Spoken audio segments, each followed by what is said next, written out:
Excuse me sir, madam, এটা আপনারা কি দিয়ে খাচ্ছেন?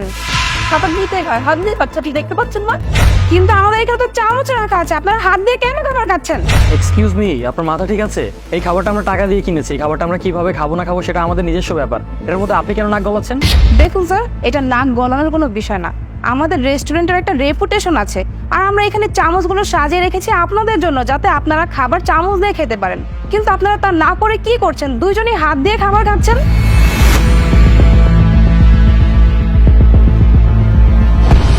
এক্সকিউজ মি ম্যাডাম, আপনি কি আমার কথা বুঝতে পারতেছেন না? আমি যে আপনাকে কতবার বলছি যে আপনারা হাত দিয়ে খাবেন না, তারপরেও কোনো কথা শোনা নাই। আপনারা দুইজন হাত দিয়ে খেয়ে যাচ্ছেন। আপনাদের দুইজনের যদি এতই হাত দিয়ে খেতে ভালো লাগে, তাহলে ওই রাস্তায় স্ট্রিট ফুড আছে, ওইখানে গিয়ে খান না। আপনি তো বেশ বেয়াদব দেখছি।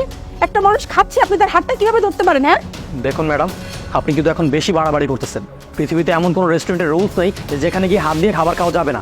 আমরা আমাদের খাবার কিভাবে খাবো সেটা আমাদের ব্যক্তিগত ব্যাপার। আপনি এখানে কথা বলবেন না। আপনি আমাদের সাথে এরকম আচরণ কেন করছেন? আপনি যদি আমাদের সাথে এরকম আচরণ করেন, হতে পারে নেক্সট টাইম আমরা কখনো এখানে আসবো না। স্যার সিরিয়াসলি, আপনি কি মনে করেন আপনাদের মতো কাস্টমার যদি আমাদের রেস্টুরেন্টে না আসে, তাহলে আমাদের রেস্টুরেন্ট বন্ধ হয়ে যাবে? স্যার, আপনারা যদি না আসেন তাহলে আমি আরো খুশি হব, কারণ আপনারা হচ্ছেন খ্যাত, হাত দিয়ে খান। কিন্তু আমাদের এই রেস্টুরেন্টে হাত দিয়ে খাওয়া মোটেও অ্যালো আমরা করবো না। আর আপনাদের যদি হাত দিয়ে খেতে এতই ভালো লাগে, তাহলে দেখুন ওই যে পাশে হোটেল আছে, হোটেলে গিয়ে আপনারা দুজন সুন্দর করে খান, কেউ মানা করবে না। কিন্তু আমাদের এখানে আপনারা হাত দিয়ে খেতে পারবেন না, বুঝতে পেরেছেন? আচ্ছা, তুমি আমাদের সাথে এত অভদ্রের মতো কেন আচরণ করছো? যাও, তুমি তোমার ম্যানেজারকে ডেকে নিয়ে আসো। আমি তোমার কমপ্লেন তার কাছেই করব। আপনি একদম আমাকে লেকচার শোনাতে আসবেন না। আর আপনি ম্যানেজারকে ডাকতে বলেছেন, তাই না? আর আমি যদি ম্যানেজারকে ডেকে নিয়ে আসি না, তাহলে আমাদের ম্যানেজার আপনাদের দুইজনকে ঘাট ধাক্কা দিয়ে বের করে দিবে। হ্যাঁ যান, আপনার ম্যানেজারকে ডাক দিয়ে নিয়ে আসেন। ঠিক আছে, এক্ষুনি ডেকে নিয়ে যাচ্ছি।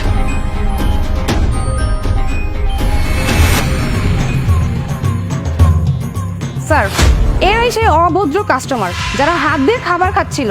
আর আমি যখনই প্রতিবাদ করলাম, তখন আমাকে বললো যাও ম্যানেজারকে ডেকে নিয়ে আসো। তুমি ওনাদের সাথে অভদ্রভাবে কথা বলেছো? তুমি জানো ওনারা কারা? হ্যাঁ স্যার, খুব ভালো মতো জানি। এরা হচ্ছে শিক্ষিত মূর্খ কাস্টমার। একদম চুপ করো তুমি। তুমি জানো না তুমি কাদের সাথে বেয়াদবি করেছো? ওনারা হচ্ছে এই রেস্টুরেন্টের মালিক। স্যার, এই মেয়েটা আপনাদের সাথে বেয়াদবি করছে, তাই না স্যার? হ্যাঁ, তোমার এই মহান ওয়েটার আমাকে শেখাচ্ছিল যে আমরা কি হাত দিয়ে খাবার খাবো নাকি চামিচ দিয়ে খাবার খাবো। দেখুন ম্যাডাম, আমরা হাত দিয়ে খাবার খাবো নাকি চামিচ দিয়ে খাবার খাবো সেটা নিতান্তই আমাদের ব্যক্তিগত ব্যাপার। এখানে আপনি ইন্টারফেয়ার করতে পারেন না। আর আপনি এসে আমাদেরকে শেখাচ্ছিলেন যে আমাদের চামিচ দিয়ে খাবার খেতে হবে, না হলে আপনাদের রেস্টুরেন্টের মান সম্মান চলে যাবে। আপনি কি এটা জানেন যে এইটা আমাদের বাংলাদেশের সংস্কৃতি, হাত দিয়ে খাবার খাওয়া? কোথাকার কোন ইংরেজরা আসো আর আপনাদেরকে শিখিয়ে গেল চামিচ দিয়ে খাবার খেতে, আর আপনি এসবের উপর বেস করে আমাদের সাথে খারাপ ব্যবহার করছেন। আর তোমার হাতে আমি রেস্টুরেন্টটা ছেড়ে দিয়েছি। এরকম ওয়েটার যদি আমাদের রেস্টুরেন্টে থাকে, আমাদের রেস্টুরেন্টের মান সম্মানটা কোথায় যাবে একবার হয়েছো? I am sorry sir. I am really sorry sir. আমি আসলে জানতাম না আপনারা দুইজন এই রেস্টুরেন্টের মালিক। আমি যদি জানতাম তাহলে আপনাদের সাথে কখনো এরকম বেয়াদবি করতাম না। আসলে এটা আমি নিজে ইচ্ছাকৃতভাবেও করিনি। এই রেস্টুরেন্টে এত কাস্টমার, তারা যদি হাত দিয়ে খাবার খাওয়া দেখতো, তাহলে আমাদের রেস্টুরেন্ট থেকে চলে যেত। আমি তাদের কথা চিন্তা করে আপনাদের সাথে এরকম ব্যবহার করেছি। I am sorry. ও আচ্ছা, যদি জানতে যে আমরা রেস্টুরেন্টের মালিক, তখনই আমাদের সাথে এরকম খারাপ ব্যবহার করতে না। কিন্তু যদি জানতে যে এটা অন্য কোনো লোক, তখন তার সাথে আমাদের মতো খারাপ ব্যবহারটাই করতে। দেখো, তোমার মতো মেয়েকে আমি আর রেস্টুরেন্টে রাখবো না। আর আমি তোমাকে ক্ষমা করে দিতাম যদি তুমি আমার স্ত্রীর সাথে এরকম খারাপ ব্যবহার না করতে। তুমি আজকে ওকে বের করে দাও। স্যার, আপনি আমার কথাটা একটু শুনুন। অ্যাকচুয়ালি আমি ওর পক্ষ হয়ে আপনার কাছে ক্ষমা চাচ্ছি স্যার। আপনি প্লিজ ওকে মাফ করে দিন।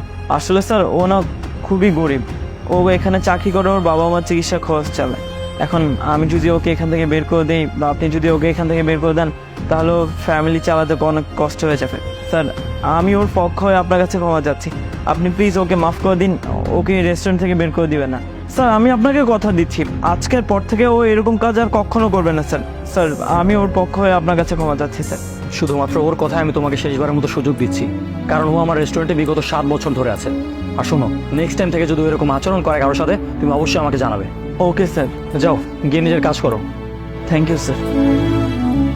খাচ্ছ? খাও।